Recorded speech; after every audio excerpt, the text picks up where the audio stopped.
everything from vocal instruction to instrumental instruction. We have choir directors that come that are looking for ways that they can go back to their local church and improve what their choir is doing. We really believe in a couple things. The Bible says in 2 Timothy, just study to show thyself approved. And we believe that a polished ministry is an effective ministry. We believe that if you take anointing and couple it with training, it's the two barrels that you point at the enemy and can be really, really effective with your ministry. So there's going to be vocal instruction going on. There's going to be instrumental. We have classes in music theory. We reading music, and the ability to do that is somewhat becoming a lost art within our churches. So if you come to study voice, you're, in addition to all the classes that go on all day, you're going to get a private instruction, private lesson with an instructor once a day. And then we kind of wrap it up in the evenings with the evening concerts. Different artists come in, the Nealons, Three Bridges, the Blackwood Brothers. A lot of different groups will swing through. And a lot of alums. Jason Clark with the Nealons was a student at our school. And so he loves just to be able to come back and give back. And an amazing young man with a great heart. And so those concerts are great. We front them with student talent. We let some of the students get up and sing before those national artists. But they're concerts, but they tend to break into church service. And, we've been able just to close some of the nights out with prayer and an altar time and just really just meet people's needs, So a lot of people come and they say they take their vacation, that it's a week of learning, but it's also almost like a spiritual revival for them as well. Yeah. You've been on the road with some names that people will recognize. Yeah. Growing up in this school, my dream was to travel full-time and play gospel music. That's all I ever wanted to do. And those doors opened for me in the early 90s. I traveled from 91 to 95 with a group called Perfect Heart. And that was Danny Funderburk and Jeff Stice and Dale Shipley. Got to travel the country and do what I wanted to do, but more importantly, what I knew I was called to do. And since then, I've sat in on convention with Triumphant and the Nealons, and I told God when I was 14 that however and wherever, whatever doors open, you gave me these gifts, but I'm giving them back to use however that I can use them for you. So, well, you're filling a real need with this school, and Rob Novell, it's been great to have you with us on Gospel Music today. It's been great. Thank you so much. Thank you. Singing News has articles that feature timelines for favorite Southern gospel groups, and this month it's Gold City, and it goes back through the years to 1980. Remember, you can find a link to Singing News magazine at our website, gospelmusictoday.com.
The Diplomats' homecoming is June 6, 7, and 8 at Heritage Baptist Church in Calhoun, Georgia. Special guests, the Lesters, the Inspirations, and more. You can find all the details at the Gospel Music Today website.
Yes is the new CD from Triumphant Quartet. It was produced by Gordon Mote and Wayne Hahn, and Even Me is the current radio release and is on the Singing News chart. All members of the group are featured in solos on this CD, and my favorite song on the CD is Eye of the Storm. That's the new CD from Triumphant Quartet called Yes. Next on Gospel Music Today, we'll go to the archives and hear Abundance Quartet. It is now time for the archive. From 2015 in Tulsa, Oklahoma, we heard Abundance Quartet sing. We have exclusive video up next on Gospel Music Today. Now an old favorite from Dad's Spirit. Long years ago, went out in sin. I had no hope, no peace within, but down on my knees in agony, I prayed to Jesus and He gladly set me free. And I never shall forget today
of time for this week's edition of Gospel Music Today. We've been attending some great concerts, and we hope that you're getting out to some of these concerts and enjoying them as much as we do. Good advice. And we'll see you next week on Gospel Music Today.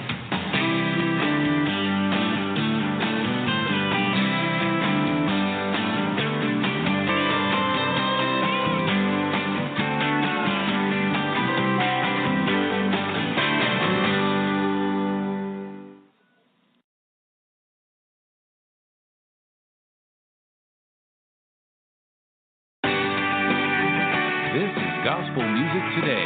Now, here are the hosts of Gospel Music Today, Ken and Jean Grady. We are very glad you could be with us this week on Gospel Music Today. We have Southern Gospel news coming up, some concert updates, and Jean has a feature group. It's the Gospel Messengers. I'll be talking to Darren Abear and Donnie Williamson from the Williamsons on today's program, and you've been listening to some new music. A couple of new CDs, one by Mercy Rain and the other by Sherry Ann. And you've been reading? I've been out reading at sgnscoops.com. We went to the Memphis Quartet show, and we heard Gold City Quartet sing. We will have exclusive concert video on today's program. And are we going back to Oklahoma for the archive? We are. From a little while ago, we heard Greater Vision at the Assembly in Broken Arrow, and we will have exclusive video on today's program. Let's